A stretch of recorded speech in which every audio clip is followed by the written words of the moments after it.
Okay, a quick video about even and odd functions. You should recall this from Algebra 2. I just wanted to give you a reminder. Here are some even functions. Spoiler alert, it's about the powers of x for the most part. So we have a squared, we have a fourth, we have a squared. Okay, so those are even functions. It's not about the coefficient. Like even here, this is an even function, and we'll see why in a minute. So, the definition of an even function is that when you plug an x value in and then its partner, the negative x value, you get the same y value. So let me show you what I mean. If we use the function f of x equals x squared and we make a table, if I plug in 3 for x, I get 9 for my y value.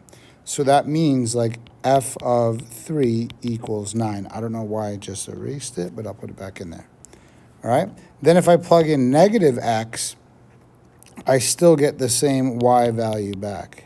So f of negative 3 still equals 9. That is the definition of an even function. Now, is it enough to just test it for the x value 3 and negative 3? Well, no, I really should test it for negative 1. Let's say if I plug in negative 1, I get 1. If I plug in 1, I get 1. So I should really test it for any x value. If I plug in x, I get f of x, and if I plug in negative x, I should get back still the same function value, f of x. So one way to check that is to do out the math. So let me show you what I mean by that.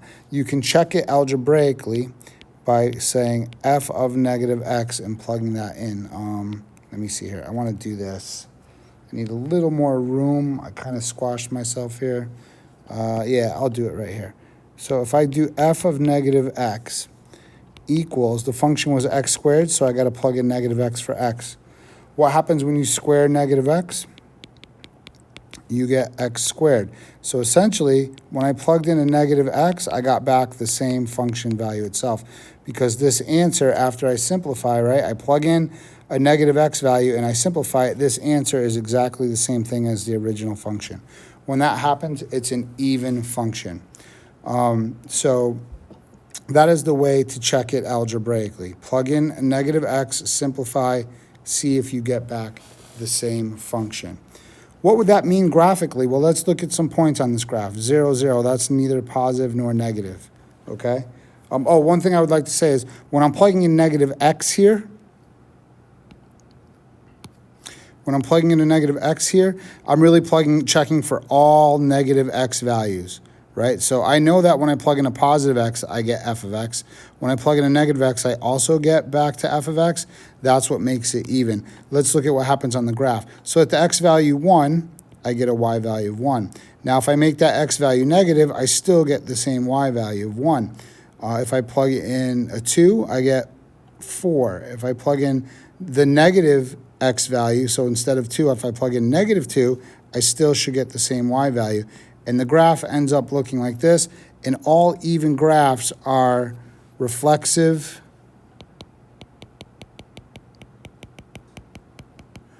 over the y-axis. If you think about how points work, that makes sense. What it's saying is like the point here, 2, 4, if I negate the x value, I still get back the same y value.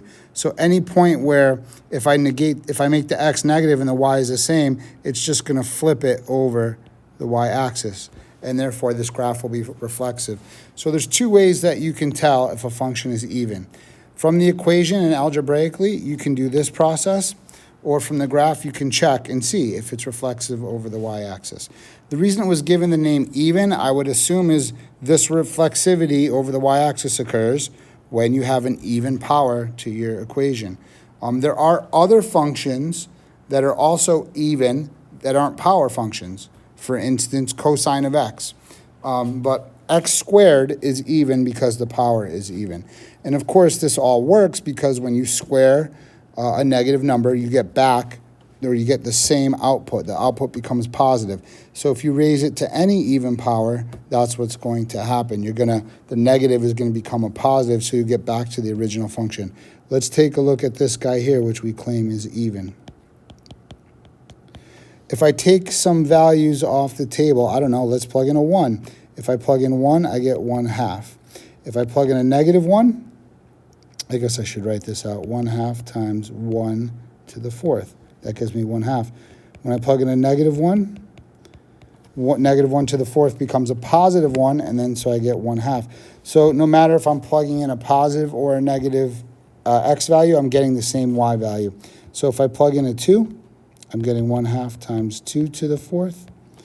That's going to be what? 2 to the 4th is 16, and then half of 16 is 8. If I plug in a negative 2, of course, I'll get the same answer because negative 2 to the 4th, this part here is going to be the same as that part because raising a negative number to an even power is going to make it positive again. So I'll get 8 again. So now what should happen is, of course, when I plug in x, I should get 1/2 x to the 4th, or we could just say when I plug in x, I get f of x. So when I plug in negative x, I should get back 1/2 x to the 4th. Let's prove it. So this is how you can prove a function is even algebraically. I'm going to plug in negative x and then simplify. All right, so this means I'm just going to really draw this process out. You don't have to do all this, but really show you that if I have negative x times itself 4 times, that just becomes a positive x to the 4th. And so my result after plugging in negative x gets me back to the same exact function I started with, so that it means that f of negative x is equal to the same original function. And that is the definition of an even function algebraically. If we want to, we can take a look at this graph. Let's do 1/2 x to the 4th. You can see it's symmetric about the y-axis, and I have these points here that you could see 3 is at, like, the y value when you plug in 3 is 40.5, and when you plug in negative 3, you get the same y value, and that will happen for all x values, right? If I plug in 2, I get 8, and negative 2 gives me negative 8. If I plug in 1, right, I get 0.5, and when I plug in negative 1, I get the same y value, 0.5. So that's reflexive about the y-axis. So 2 ways to tell if a function is even. How about the function f of x equals 3? That's always my trick question because 3 is an odd number that can mess people up. But if I look at the graph, I can decide that this function here is indeed even because it's reflexive about the y-axis. No matter what x value I choose, if I negate that x value, I still get the same y value on the other side. So that's an even function. The way you can think about it algebraically is this is really like 3x to the power of 0, and 0 is considered an even number. All right, so the graph would look like this. Reflexive about the y-axis. How about negative x squared plus 4? That would look like this. Oh no, my pen is freaking out again. Sorry about that. So this would look like this. Go through that point. Then it would be here, here, and that would be good enough. That is reflexive about the y-axis, so this is clearly an even function. Again, this part here, I could think of it, I like to do it in a different color because we're not showing it. X to the 0, and that is an even power, so that's why that's an even function. If I do it algebraically, I want to plug in negative x, not just to check one x value, but to check all x values. If I make the x value negative, do I get back the same function? So how would I simplify this? Again, to belabor the point, I'll think of this as a negative 1 times a negative x times a negative x, and then plus 4. So what does this all work out to be here? Negative x times negative x is x squared, and then when I multiply by the negative 1, I get negative x squared, and then plus 4. All right, so this function is exactly the same as the original function. So yeah, that's an even function. Odd functions get their name because their powers are odd. Okay? So we're just going to look at two examples here because it's kind of the same idea. First, we're going to see what happens with some points on the graph.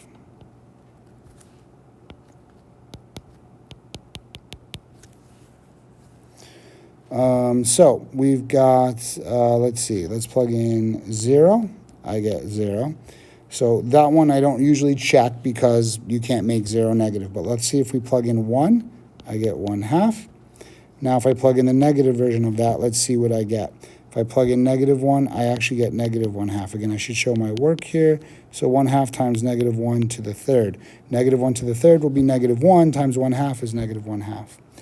Let's plug in a 2. When I plug in a 2, I get 2 cubed is 8.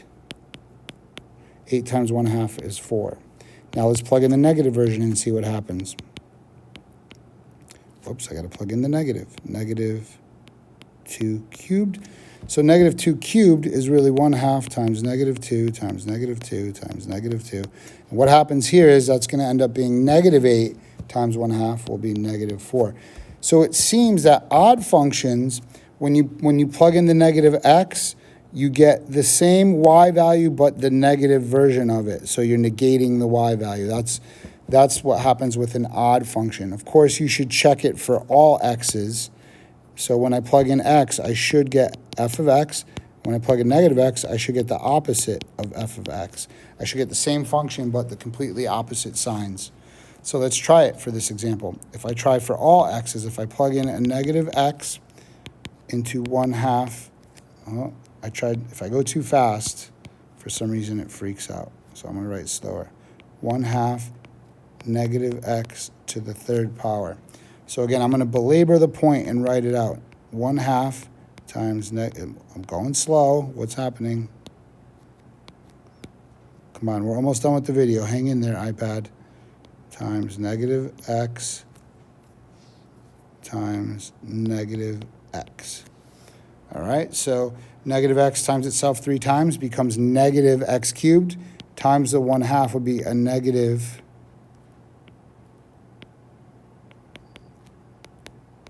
Because this part right here, right, would multiply to -x cubed, and then times 1/2 would be -1/2 x cubed. So I can see that this is exactly the same function as the original function, but it's got a negative in front of it. So it's like the negative version of the original function. That's what makes it odd. Let's look at the graph. So 0, 0, 1, 1/2, -1, -1/2, 2, 4, -2, -4. This graph is what we call reflexive about the origin. All right, you can kind of see it's reflexive about the origin. There's two ways to recognize reflexive about the origin. If you rotate it 180 degrees, there's symmetry. Or if you reflect it over the y-axis and then over the x-axis, so a reflection over both axes. Those are two ways to see odd function symmetry. I like this rotation of 180 degrees about, went too fast for it, rotation of 180 degrees about the origin. That's how you can tell a graph or a function is odd from the graph. You can tell if a function is odd algebraically if when you plug in -x, you get the opposite version. So the algebraic definition of odd is f of -x equals the negative version of your original function. All right? So let's check on this guy over here. So I'm going to just check it algebraically first. If I plug in a -x,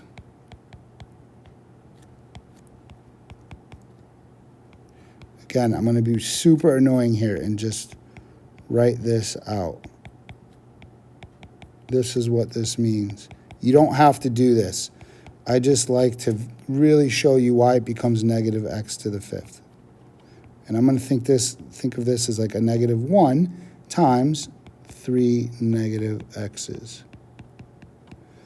So negative x times negative 5 times is going to become a negative result of x to the 5th, right? And then negative x times itself 3, so it's going to be negative 1 times these 3 times each other is negative x to the 3rd. So times negative x to the 3rd. So I get negative x to the 5th plus x to the 3rd. Okay? Here's why I use the word opposite. And by the way, this is positive because I have a negative 1 times a negative x to the 3rd. Here's why I use the word opposite. This function looks exactly like this function, except it's opposite. Instead of a positive x to the 5th, we have a negative x to the 5th. Instead of a negative x to the 3rd, we have a positive x to the 3rd. If you really want to show that it's the opposite function, you should factor out a negative 1. So if I factor a negative 1, if I go one more step from here to here, if I factor out the negative 1, I can see now that this function is exactly the same as my original function. It's just an opposite version of it. So it fits the definition that it's just the negative version of f of x. So some people like to factor out that negative to really show literally it's negative f of x. So to summarize, the way to check if a function is even, if you plug in negative x values and you get back the same function. It's an odd function if you plug in negative x values and you get back the same function but the opposite sign, the negative function, all right? And of course, there is the way to tell from the graph. So we'll just say graphically, that would be symmetric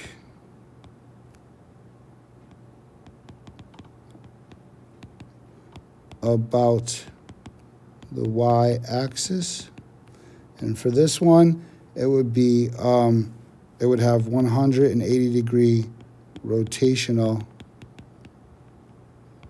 I ran out of word there, out of room there. Rotational symmetry about the origin. Awkward end.